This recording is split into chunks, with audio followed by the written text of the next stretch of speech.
turabaramukije amahoro y'umwami wacu Yesu Kristo. Twipfuriza ko yobandanya aganza imitima yanyu n'ivyiyumviro vyanyu muri Kristo Yesu. Muravugana na Irakoze Olivier, umwungere mukuru Centre de Gravité Spirituelle. Ego rikorera mu Kabondo. Bashakanya kugira ngo mbatumire. Ufise igikorane kidasanzwe c'abamama bageze mu bigero. Kwama dukora ku mwaka, ariko iyi ni deuxième edition. Bagitanguye umwaka uheze. Ni igikorane kinini kiba kirimwo umugisha udasanzwe. Rero ndabatumiye mwese hirya no hino, abari mu province, abari ngahi Bujumbura, n'abari mu mahanga, mwese muratumiwe guhera itariki 7 kugeza itariki 10, aho kizoza kiratangura isaha 11 n'igice, abantu bariko baragodoka bava ku kazi, kigahera isaha 1 n'iminota 20, ariko kizoba jeudi, vendredi, samedi mu gatondo isaha 2.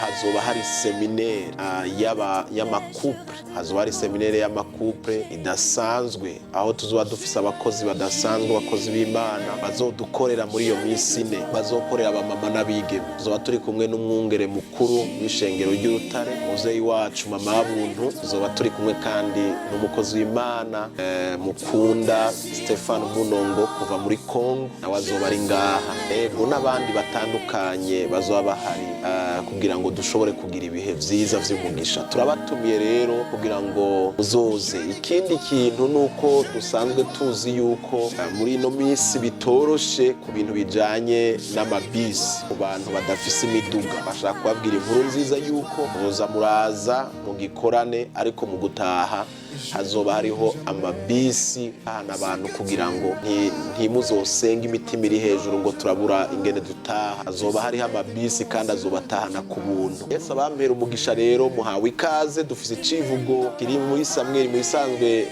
teme nyamukuru icivugo c'iki gikorane c'abamama kiba ku mwaka nabo umumaro muri vyinshi, muri abamama b'umumaro muri vyinshi cyane. Rero ganira ko twibutsanya uburyo muri abantu bagaciro, muri abantu b'umumaro. Imana ibaduhera umugisha rero. Dufise icivugo c'uyu mwaka kivuga ngo nkunda amahoro kandi ndumwizigirwa. N'amajambo tubona mu Samuel wa 2 igice ca 20 uhereye kuri 19 kumanuka.